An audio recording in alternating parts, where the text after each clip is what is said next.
brilliant. I don't know if I'm dreaming, Rebecca, but...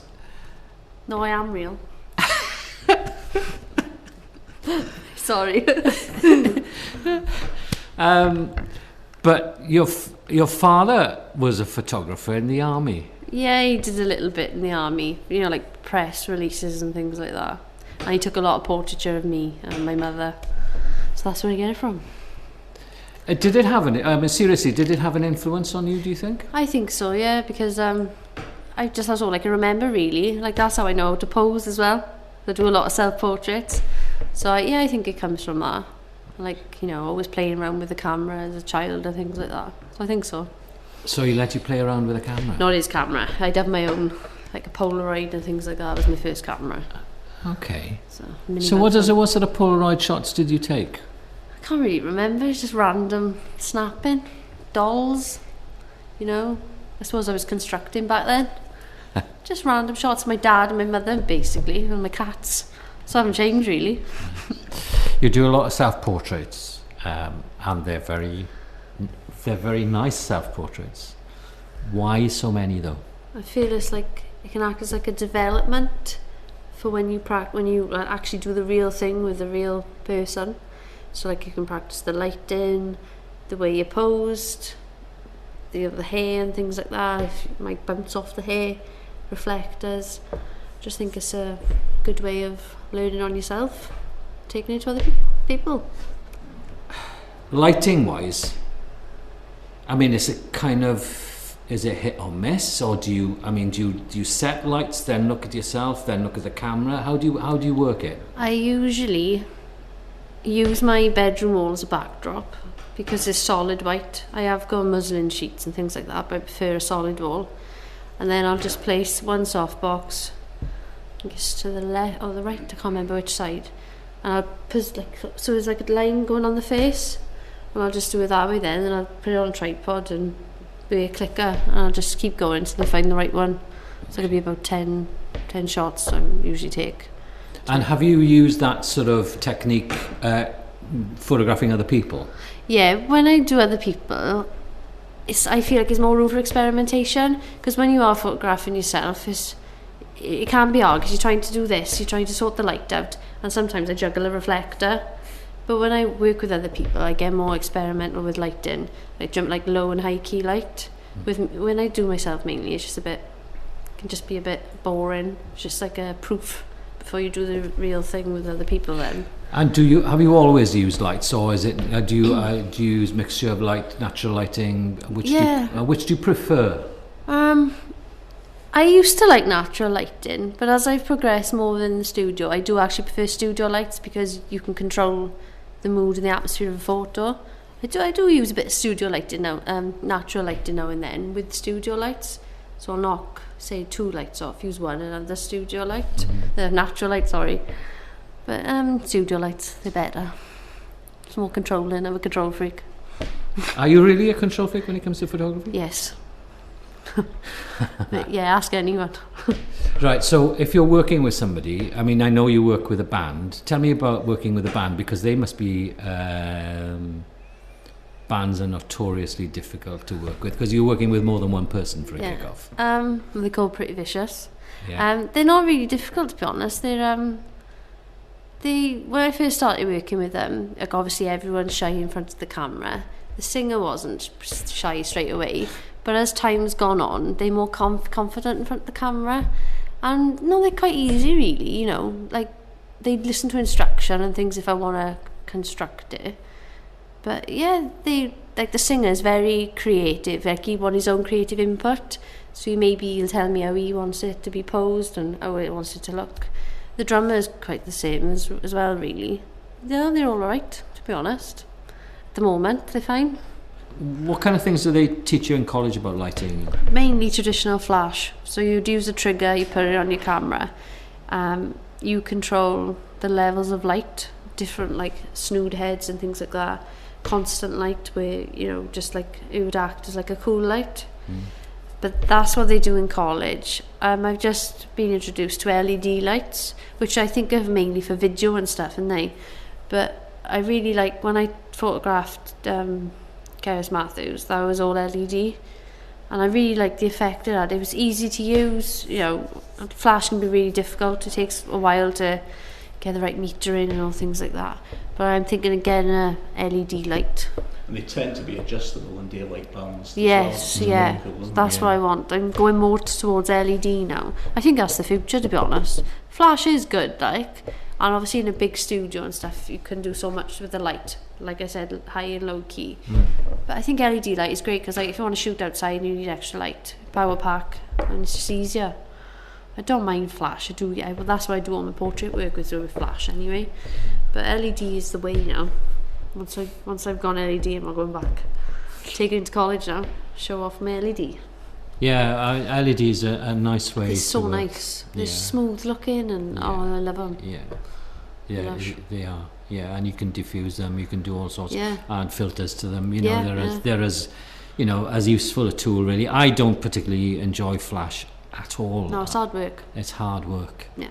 And it's a whole new ball game in a way. It is hard. That's all I do is flash really in college, in the studio, and it is hard. But like people say in college, like, oh, how do you do the lighting? But it's just practice. Like, you know, just gotta practice and practice. You get the hang of it once you've done it for like an entire day. Just practice. And lighting is good because it, you know, creates different like moods and stuff, doesn't it? So. Yeah. And how do you find working in live gigs? 'Cause live gigs is a kind of different kettle of fish. I've worked lots of live gigs, and the lighting is not what you want. No. It never is what you want. There's always reds and purples and greens, which colour skin tones. So how do you cope with that? I don't actually mind it.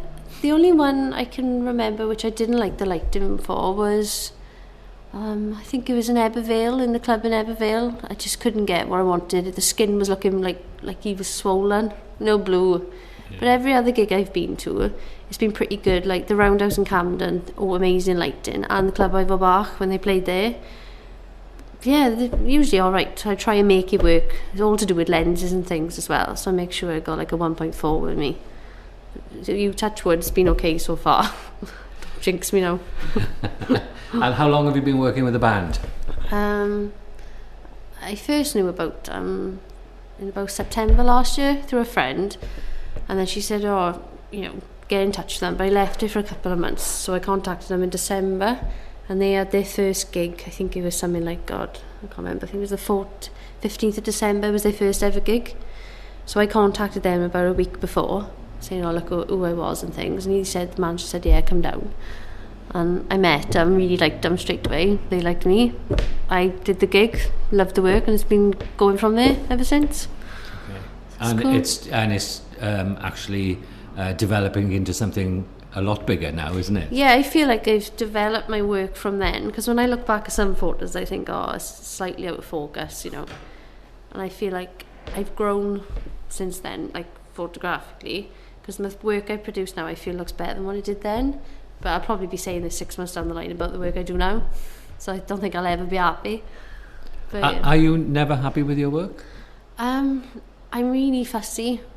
So last night I did a couple of shots which I edited.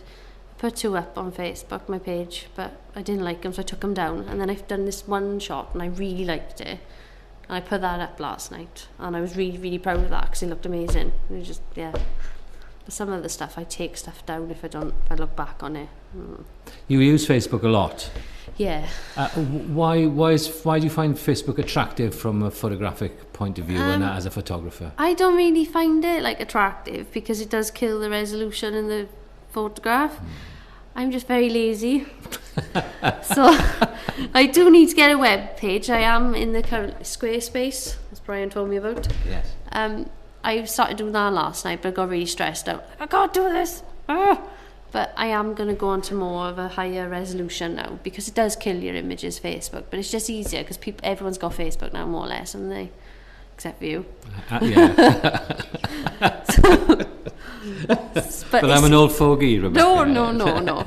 I just think it's an easier way of communicating with people, and if they want to contact me and things like that. That's the only reason why. That I'm lazy, like I said. Okay. Merthyr Abertisswg. What has that given, do you think, to you photographically? I don't know really. Like in Arbor, just photographing mountains and sheep and my dad. And then Merthyr, they got a good selection of people in Merthyr. Like, you know, looking wise, character and stuff. So it's good for like street portraiture. But a lot of my photography, the style I do, like with bands and things, my boyfriend is really into music. I've always been into music, because I was brought up with Thin Lizzy and Led Zeppelin and all that. But Chris got me like into Oasis and all the mod culture. And I thought, and I looked at those photos, because he's more sound and I'm vision, so I call him sound and vision. So I wanted to just like do something like that, I suppose. Just it's sort of influence as well, you know, on my work. Yeah. And the band is going places, the band you photographed? Yes, yeah, they're doing really well. They just started their UK tour. I think it's Manchester tomorrow. They're in Manchester tomorrow. And then they're back. And then they got all the festivals in the summer then. And they've just had the single released as well, which is really good. You should check them out. Promoting, yeah. But yeah, they're really cool guys. You'd have to meet them. Are you going on tour with them? I think I'm going to go to a few dates. I know I'm definitely going to the castle. They're supporting the Manics. But they're like, oh, they're amazing. I was listening to them on the train on the way down. They're just really, really good. Like really raw, really real. Just like something about them. You could meet them. They're really, really cool. So, in a way, they've given you access to bigger and better things. Yeah, I suppose. Like without them, I don't think I would have access to Virgin. You know, Chalkie started noticing my work when I started working with them. So yeah, I have got quite a lot of thanks to them, really. They are really nice guys. The managers are lovely as well. It's like a little family unit.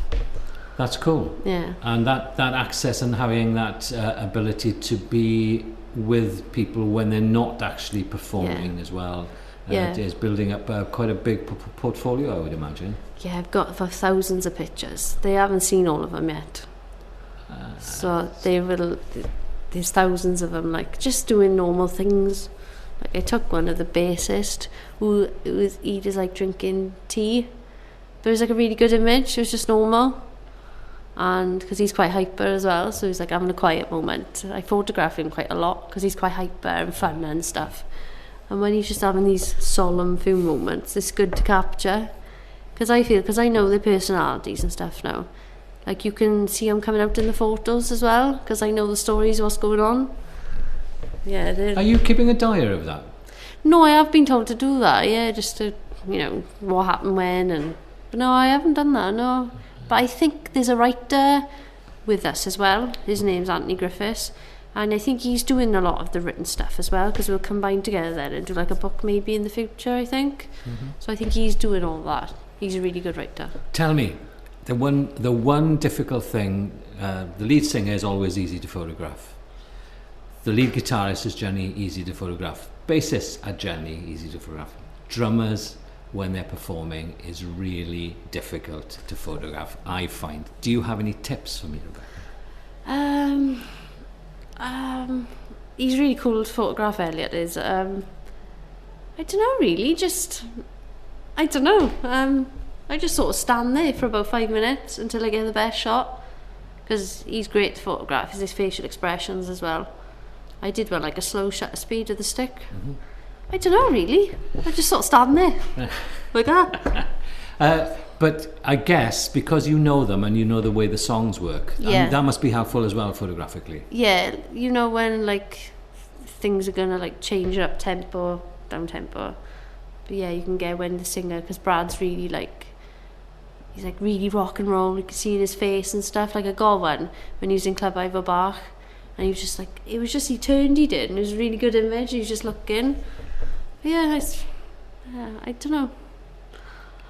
So this rock and roll world, but it's portraiture really is the other takes that is your bag really, isn't it? It's people and getting into their soul, I guess, is it? Oh, that's deep. I know that's deep. Yeah. But is it true? Yeah, I'd say so. I'd like to know.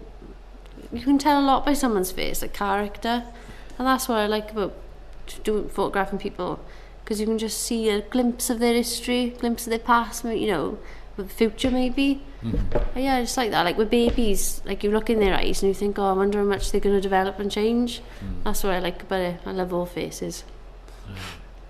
I've got a kind of theory, and it's a bit warped, but it is a theory, and maybe it's because of my age, but everything I seem to photograph these days, I think I'm doing a self-portrait, and it's just really weird. And even with things like landscapes and stuff, and I'm not sure if that's me being thinking too hard about things. Do you think hard about your photography? Yeah, like when I take the photo, I know what I want it to look like. It's just after once I've taken the SD card out and put it into my computer, that's when I start thinking like how you want it to be portrayed after you've edited it, the light, the colours, and yeah, I do think a lot about it, like what's the story behind it, especially with street portraiture, because I did a whole section on street portraits, and you had to like go up to people and ask them their name and backstory. But like I think a people like I'm not being like, you know, I can't think of the word now, but a picture says 1,000 words. Yeah. But I think you don't need that text then when you've got that image, because it does just speak for itself, doesn't it? Sort of a bit of history about you. I mean, because you went to university. What were you going to do, study in university? Oh, first time round. Yes.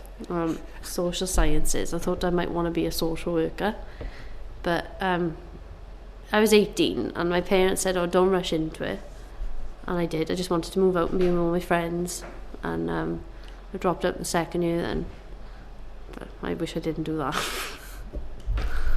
And you've done various things since then? Like what? I did a foundation in art, which I completed and passed. I then sort of went on to like do various jobs, still doing a little bit of photography now and then. And then I got to about 26, late 2013, and I was fed up working in this one job. And I just thought, oh, I can't do this anymore. So I went back to photography, and then I was going around taking photographs of just anything, trees, horses, just random stuff. And then I realised I do actually like portraiture. So I started doing portraiture with my boyfriend's niece. She's 6.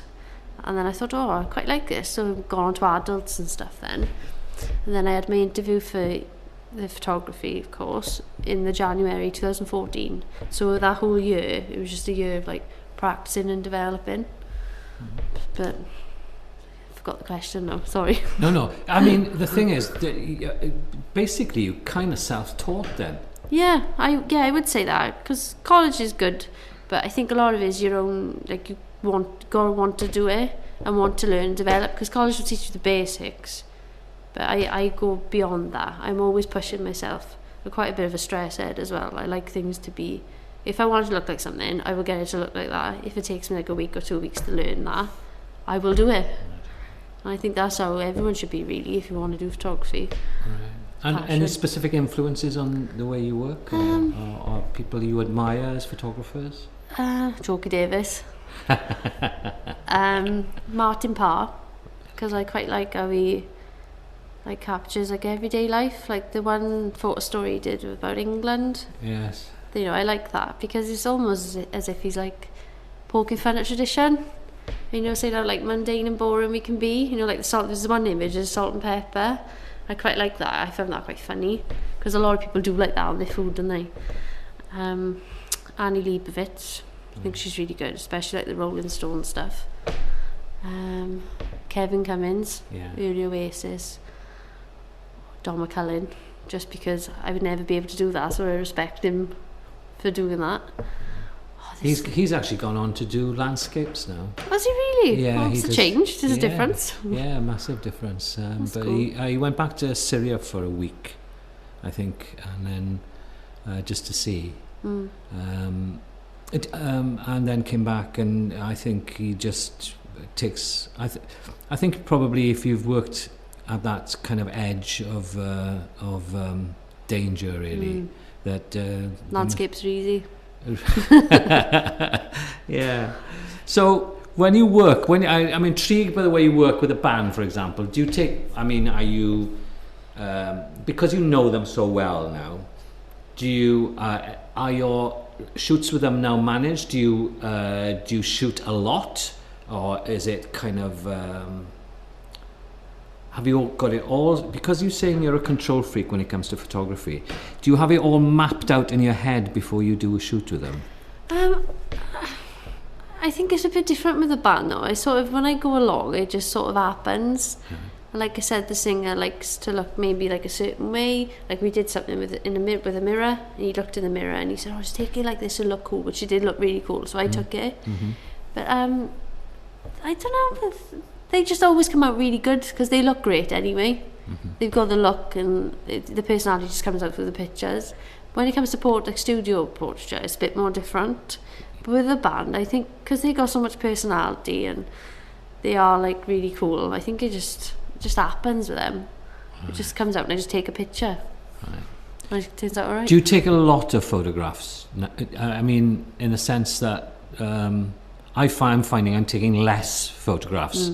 When I do shoots now, whereas before I'd shoot reams of stuff, and now I just shoot. I know I've got something in the can and I don't need to worry about it's not the quantity that matters, actually it's the quality of the work. Do you do that now, or? Yeah, like for example, when I first started like getting back into photography, I would take loads, like, on my SD. I'd fill up like a 16 gigabyte card.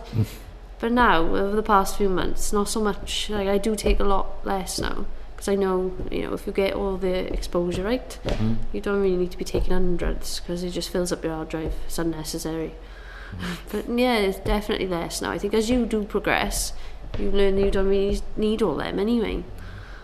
You're in going to your second year? In September, in September. And you've told us before that the cap and gown is important. Yeah, I just think, I don't know, it's just something I want. I mean, if I get offered a really great job, well, maybe, I don't know, I like to do it because I've been to uni before. I had to pay for the full amount of money, so my parents paid it. I just like to do it for them, really, more than anything. But they're proud of whatever I do anyway. Like if I do get a good job, say in London, my parents will be like, "Oh, you got to go." But I probably do long distance learning or something. Yeah, because you work so hard at your craft, because it is a craft. Do you find college frustrating? What do you mean? Well, because you put so much input into your work. Right, other people being lazy, or no? Well, I mean, is that the case? Do you find that, or I mean, do you? I suppose what I'm driving at is that you're pushing yourself all the time. You're a creative person and you want the best possible outcomes from the work that you do. So, and because you have this self-educating desire about you, do you therefore find college frustrating because it isn't pushing you hard enough? Yeah, I can do, because like when we get given the work, I just sort of just go off the brief. I always get top marks with it. It can be a bit frustrating where, like, you're doing deadlines and they get extended and stuff. I sort of just do things on my own, if you know what I mean. I'm a bit of a loner. I'm known for that anyway. I won't share nothing with anyone.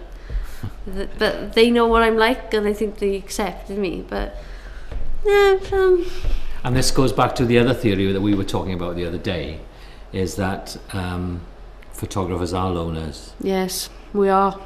We are, aren't we? Are. If you've got friends, you're not a photographer. I'm joking. So do you lock yourself in your little world behind your camera? What happens when you're out on a shoot and you've got stuff to do? Is that little bubble? Yeah. And how special is that little bubble to you? That's it, really. I don't really notice anyone around me. Like when I have done gigs and stuff with a band, they'd be like, "Oh yeah, it was really good that night." When I'm like, I can't remember, because you're like, you want to try and get that perfect shot. It's like I'm just totally oblivious to what's going on around me. It could be like murdering happening. I wouldn't know.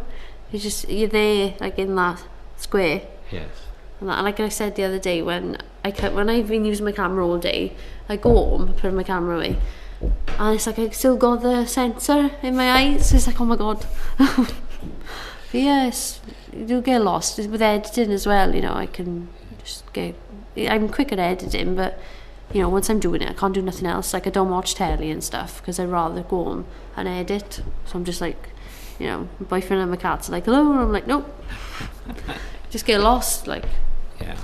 So, but I noticed I was watching you work the other day, and you use live view a lot. Yes, that's recent. That is. Ah. That is recent. Right. Okay. Explain the reasoning behind that then. This eye, I've got something wrong with this eye, and this is me looking down the camera. Right. I can't remember it's like a stigma or something, and sometimes it can look a bit blurred. So for extra sharpness, I use the viewfinder. Yes. Just so I make sure it's correct. Because now and then, like when I started the course, I was like, oh God, I'm blind. I'm going to be a blind film photographer. I'm going to be a blind photographer. But now and then it's okay. But if I'm not too sure, I will use that just to make sure of the sharpness. Because like it can be a bit of a pain, this can. Okay. It's like a shape of a football apparently. Where it should be, no, a rugby ball, it should be a football. Yes, yeah. So it's only this eye, and obviously it's my camera eye. Have you tried swapping eyes? I can't do it. You can't do it? But the live view works fine, actually, yeah, isn't it? It's better sharpness for me. Yeah. And do you manual focus, or yes, do you... manual, yeah. Okay. I can't do autofocus. It's just like, you know, hit and miss, really, isn't it? Sometimes it might work, and then sometimes it's not good. No, I found that as well. It can be, and especially if you're working in low light conditions as well. Yes, manual focus. You've got a manual focus because otherwise the camera's just searching. It just goes mad. Drives you nuts. Interesting. But this guy, I'd like to go back to this business about photographers liking to be on their own, and this theory again. And I'll tell the listeners that I was an only child until I was 7. So I created my own little world, obviously. And I believe you're an only child, isn't it? I am. I'm the best way to be. But I was always very close to my parents. Right. Because I had friends and stuff growing up, but I was never like in a gang or not a gangy person. I was always close to my parents, and that was it. And then I met Chris, and we are close. And then I got one other best friend, which I'm very close to. I just don't like large amounts of people around me. Right, okay. So I've got my parents, which I'm very close to. I've got Chris and my friend Laura. And I've known Laura years. That's it. But she's a bit like me as well. She doesn't like loads of people. So I think we attract each other. And she's creative as well. Right. So I think we all drawn to each other. Now, talking about influences, a recent influence on your photographic career is, I think, probably a seminal moment in your photographic career. You were posting stuff on Facebook, and you came into contact with Chalkie Davies. That is right. No, I'm joking. Yeah, Chalk. Yeah, he's really supportive. He's really cool. Right. And tell me what happened. Oh, I can't remember now. It was about a year ago, and I'm sure I added him, and he started watching my work, he said, and he thought it was good. On Facebook? Yeah. I was doing weddings and things like that. And then I started doing more portraiture in the studio, and he started commenting on my work then. And it was just like... And what sort of comments were you getting? Just really positive comments, never really said anything bad. He gives me tips on how to place the hands, maybe try different lighting. He sent me this picture, and I can't remember what it's called now. There was loads of old famous paintings of women, right, and how they relate to portraiture today. It was probably Holbein. I can't remember. Was it Holbein? I can't remember now, but that was very useful. Right. Way different lighting shines on the face and things, and I used that as a guide then, as what he sent me. Right. And he'd tell me about how to position hands, make sure the neck isn't bent and things like that. So he's like a mentor, really.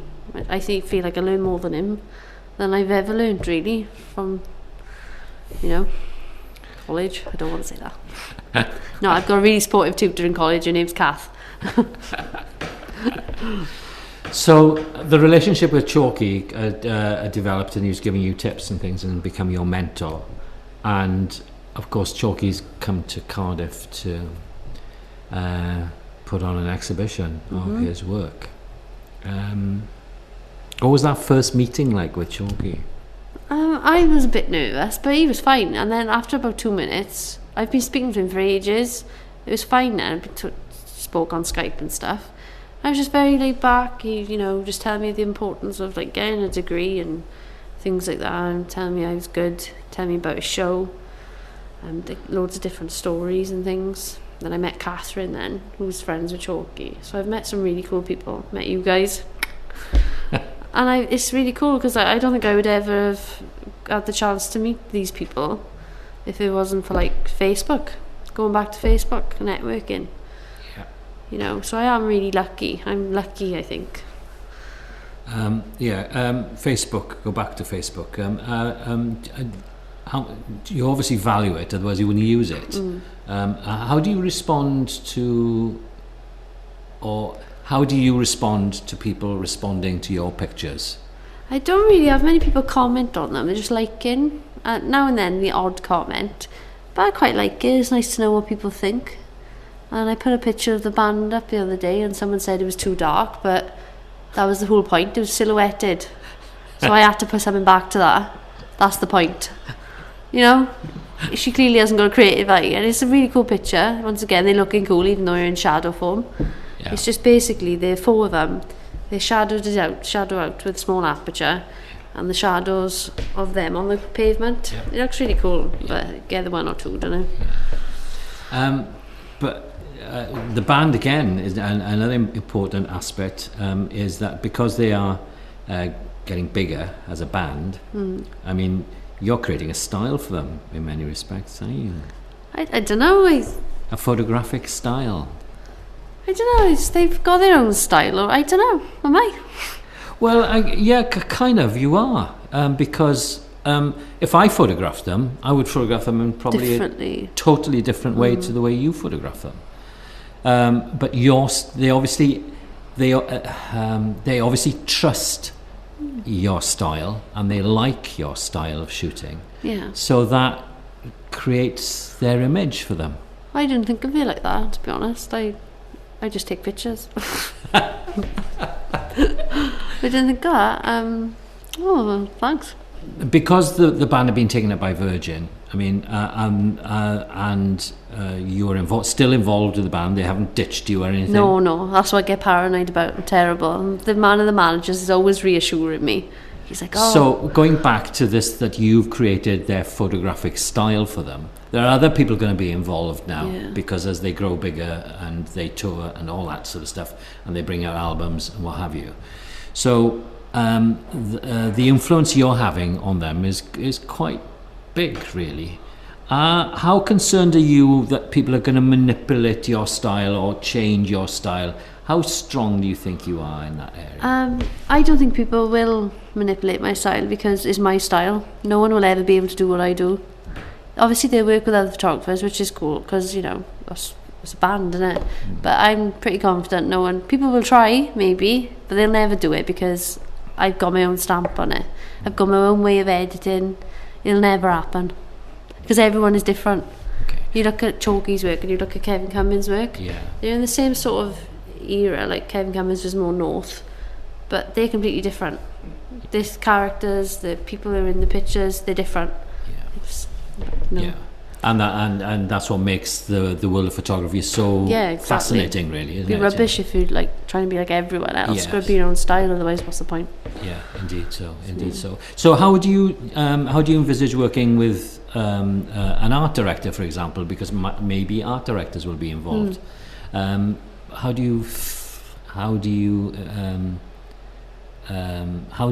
will you approach that, do you think?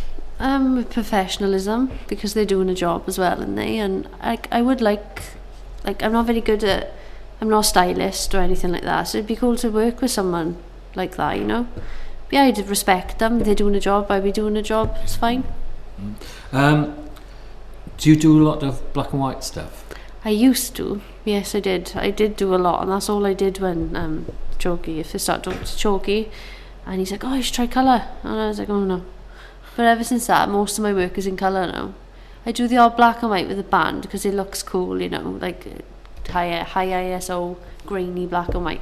But the majority of my work now is colour because of Chalkie, really, because he told me to try it, and I did. I haven't stopped doing it. It's more vibrant, isn't it? So. How much editing do you do to photographs? I don't really do a lot. I tweak the colour, maybe. In what way will you tweak the colour? With just colour balance. Okay. Like if it's like horribly yellow, I'll go cooler. Yeah. You know, I don't do that much. Like as long as you've got the right exposure settings, that's fine. Because like I work really quick as well, so I'll do a shoot in the afternoon. So I did a shoot a couple of weeks ago with this model for a project I was doing. I don't know, I think I met her about 12. We finished the shoot at 1. I got home by 1:30. I had produced like 10 images by like 2:45. So I don't do a lot of editing, just very... And how many images did you create? How many images did you have that you were really happy with by the time you'd finished editing? About 15. Yeah. 15. Yeah. I don't like to overdo No. stuff because I think it's a waste. Yes, and there tends to be a lot of repetitiveness as well. Yes, if you yeah, know. there is, especially if you've got the same clothes on and stuff Yeah, like yeah. that. So you've got to be careful not to overdo it. Yeah. Dream job, what would be your dream job? My dream job would just be being a photographer, which I am. Maybe freelancing for different companies, like, you know, like editorial work and things like that. That would be my dream job. Do you fancy doing documentary style photography? Yeah, I used to do it, but then I sort of went off it a bit when I started doing more like studio work. I used to do it all the time, but I haven't done it for ages now. But the next term, the project is documentary, so maybe I'll get back into it. I like people looking at the camera, see. I like eyes. Whereas before I'd be a bit like, you know, I'll just take them when they're not looking. But I think it looks more striking with the eyes. Yeah. It was really funny yesterday. Was it yesterday or the day before? Anyway, I was in Cardiff and I was walking back to the train station, and I always have the camera with me. I always carry it with me, and I always miss a train and I have to wait another hour before I go home. But there was a guy, and he was it was very strange. He was sculptural. He was on his he was not on his knees, but he was down, and he wasn't a down and out or a tramp or anything, but obviously something major was going on in his life. And he was holding his head, and what he was doing, and he was absolutely perfectly still. It was one of those, he looked like, I mean, you could make a bronze out of him, you know. And it's kind of those moments I find attractive. There were no eyes or anything, but I just found the shape of his body and what he was doing, and the setting where he was by a white door, you know, and all that sort of stuff. It's interesting you were talking about eyes. If you were working on large format stuff, you could just have eyes and just this area of the face, you know, eyes and nose and mouth, and everything else falling away. Yeah. You could end up getting a really cool job. That'd be alright, wouldn't it? Which would mean that you would have to give up college. Would you do that? I could, as things here, I'd have to just go with the job, but I spoke to my tutor about this, Kath, and she said I could do like a long distance learning, because I could do the both. I juggle really well anyway. I work better under stress. If I've got more things to do, if I've got deadlines, I get a buzz off the anxiety. I like working like that. So I think I could do the both. I really do, because I want to do freelancing anyway. But I think I would like to complete it, because just to make my mother proud and my dad. And they want to be there on the day you get your cap and Yeah, taking pictures of me. Right. Digital or film? Digital. Okay, why? Because, like I said, I like being in control of things, and I like looking at it on the screen. That's mainly. I do like film. I've done stuff film. It's just like the waiting, and it's like, oh, I want to look at them now. I don't mind it. Maybe I'll do more in my second year, because I got access to the darkroom anyway. maybe I will. I'm afraid of trying new things now because I think, oh, people might think it's rubbish. So I've got loads of pictures I don't put up, which maybe I should start doing. Like, different abstract stuff. Yeah, there's tons of stuff I don't show, really. I think all photographers are like that. I think a lot. Do you go back and look at stuff at all? Yeah. Do you find things when you go back? I went back yesterday looking for a few things on Facebook, and I deleted them because I thought, oh, they're terrible. It's awful. What was that about?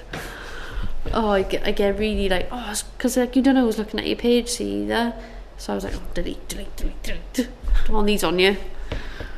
But yeah, I do that a lot. College work. Now, some have an academic sort of lilt to them. Yeah. Others are more practical. How do you find your course, and how is it working out for you? Mine is a bit of both, really, because it's 2 days a week, 9 till 6. I do appreciate, I know there's a lot of writing, but I do appreciate it because, I'm learning things which I didn't know before, like constructive photography versus documentary photography, and I wrote like a 2,500 word essay on it. And I do appreciate the written side of it, because I didn't know those things before, so it's given me more of a wider knowledge of photography. There is quite a lot of practical stuff on there, but you need to more or less do that in your own time, because one of my tutors is very supportive, Kath, with the written work, so if I'm not too sure about references, she'll sit down with me and she'll talk you through. But no, I think it's good. You are learning about different, what else was it? It was constructive photography versus documentary.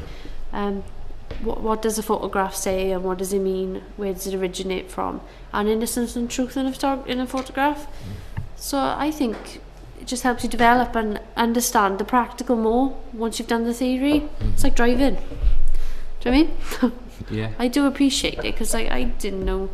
Have you heard of Susan Sontag? She's like a photographer. I know she's not a photographer. No. Have you read a book about photography? Well, it was just... It's mind-blowing, isn't it? Yeah. And Graham Clark. Yeah. I didn't know nothing about that. Yeah. So I feel perhaps it has improved my skills, Okay. in actual practical work. Right. Then. Do you think that the gap, that because you've been to college, then dropped out and then did various other things, do you think that has helped you manage better as somebody who's starting off on a career? Yeah, because like when I was younger, I didn't want it that much. I just I didn't really bothered about anything. But as I've got older, I want it more, and I'm really competitive as well. I'm terrible. I'm really, really competitive. My tutor says that all the time. But you gotta be, otherwise you won't get anywhere. Yeah. She says to me, "Oh, I've got to give others a chance." I laugh at it, but in the real world, that doesn't happen. No. Have you found that when you're actually shooting bands and stuff, how competitive that? I was very competitive, yeah. Like no one's allowed backstage with them. That's my area. When I first started doing stuff, the guy who does the writings got video recorded it, and he's like, "All you can see is you like this," batting everyone out of the way. I was like, "But you gotta be," because a lot of them are men as well, and some of them. I can remember this one guy. He was like, he had a 5D or whatever, something like that. And he's like, looking at my camera. But I pushed him out the way. He walked out after 3 songs. I was like, have that. Yeah, you have. And I think because I'm a girl as well, you have got to be strong. Because I've noticed that a lot of people in the media, like I've seen cameramen from the BBC, they're all men. There's not very many women. Doing it for the girls. But I get on with blokes better anyway. But I think it's very, very competitive, very. Yeah, but there are some really fine female photographers. Oh yeah, Sally Mann. Absolutely. I love Sally Mann. And she's just brought out her autobiography. Oh, is she? Yeah, which is very revealing and stuff. Oh, right, okay. So it'd be worth you getting hold of Yeah, that. I like Sally Mann. Yeah. She's really good. Yeah. Can't think of it. Annie Leibovitz obviously have said that. Yeah. But I mean, from a female point of view, competitive and male dominated. So you're a mold breaker then, are you? I don't know. I wouldn't say that. There's loads of them about, isn't there? But like, Is it? I don't know, I've seen a few like girl photographers. I know one, she's quite good. She's only 17, she's good. I'd say she's very good. Then I see other ones, it's a bit flimsy.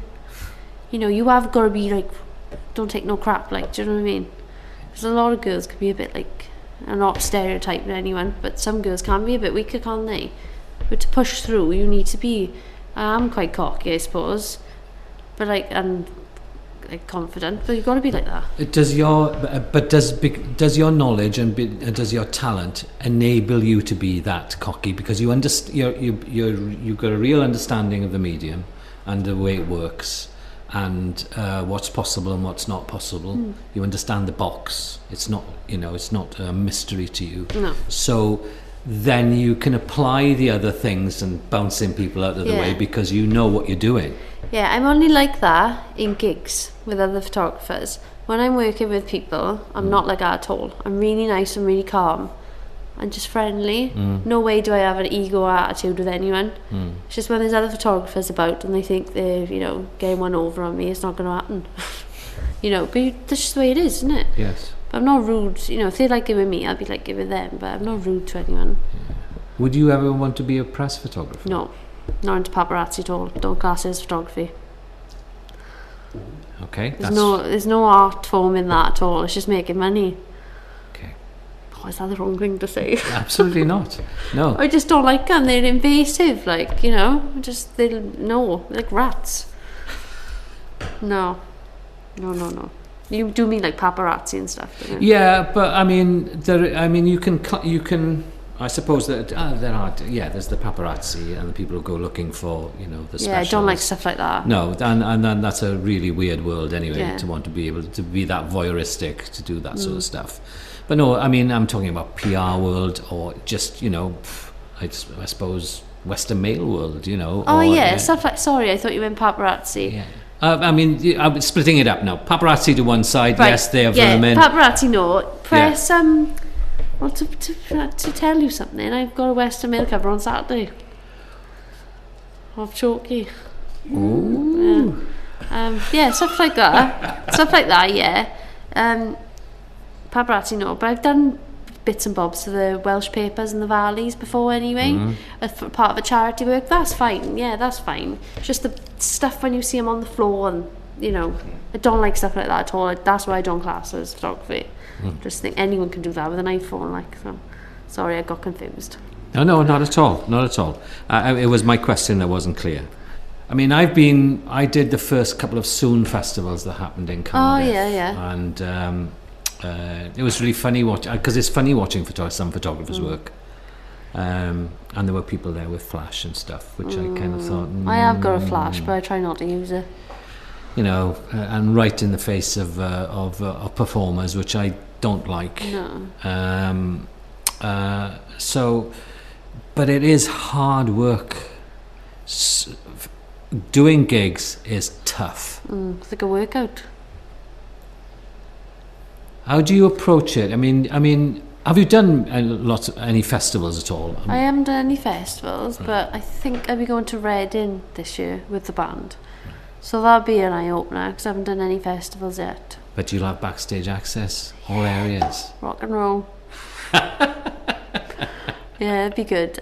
But when I've, the other gigs and stuff, it's like a physical workout. My camera's heavy as well. So it's like your neck's aching, your legs are aching, you're dripping with sweat. And I usually wear these jeans, they got holes in them, so I don't wear away my normal jeans. And then my knees are battered and bruised. It's fun, and I enjoy doing it. Just, it's hard work. It is hard work, yeah. Because I'm more focused on the portrait side of it. See, I like live photography, I don't mind it, but I prefer portrait, backstage and stuff. They can carry on, but they're not coming backstage. So where do you see yourself in a few years' time? I know you're going to be working for doing stuff for the BBC shortly. Yes, with Derek, the Walking Weatherman. Are you doing the whole series with him, or? I'm not sure. The guy, do you know Steve Freer? Yeah. He messaged me, and I think it's over 2 days, I think. Oh, okay, cool. So we'll see. I like Steve and Tudor and stuff, so it'd be cool to see them again. Yeah, Tudor's a good cameraman. Yes, he is. He's very nice. Yeah, good cameraman. Well, that's interesting. And so a cover of the Western Mail. Hey, that's Yeah, I only cool. found out the other day because he said I'm having it, but no, it might look now. It'll be something else. But he said you'll have full photo credit, and I think this guy called Dave Owen's going to write a piece on me as well. Right, okay. So But are they paying you? no, we just get full credit. I don't know how that works. I'm happy with the credit. Are you Yeah. happy with the credit? Stick an invoice in as well, Rebecca. At college, do they give you any business advice about how to run a business, how to be a freelance photographer? I think it starts in the second year, that does. And my tutor, Dan, is going to be teaching us that, how to do a business and how to promote yourself. So in the second year. But I'm a bit lazy, so I'd rather have a manager.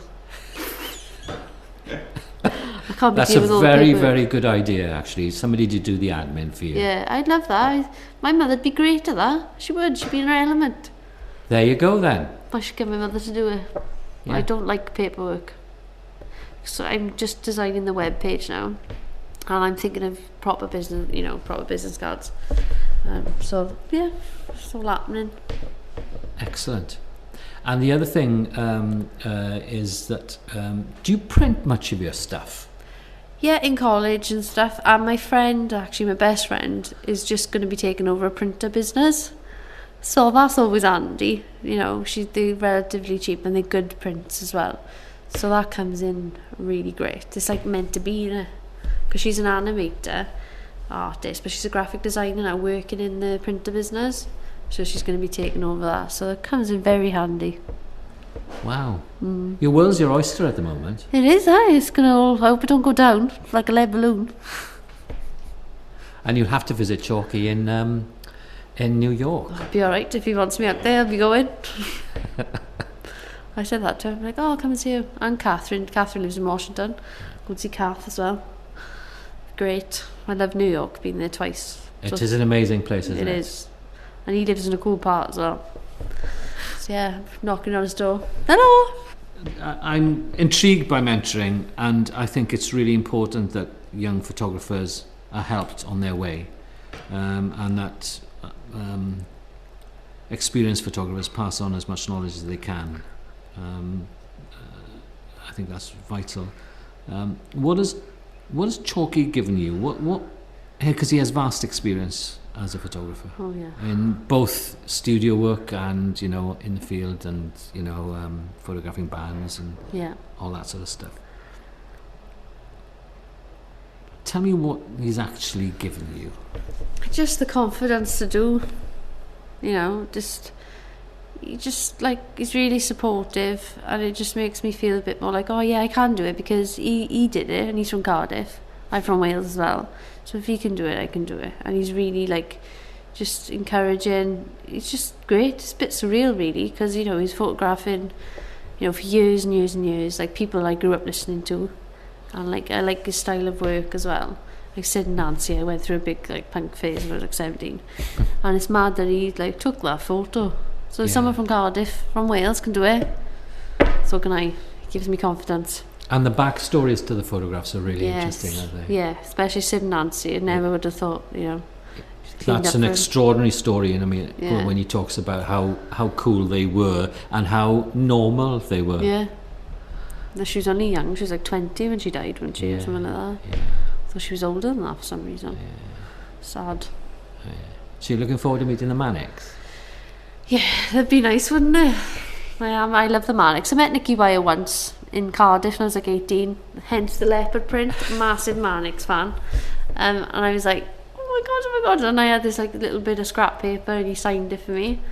But yeah, I hope I do get to meet him. I should do, shouldn't I? Oh, I guess if you're AAA, access all areas, then you probably will meet them. Yeah, it'd be cool, because I love Holy Bible, Generation Terrorist, all that. I grew up listening to them as well. I absolutely love the Manics. So you're going to photograph them, I guess, aren't you?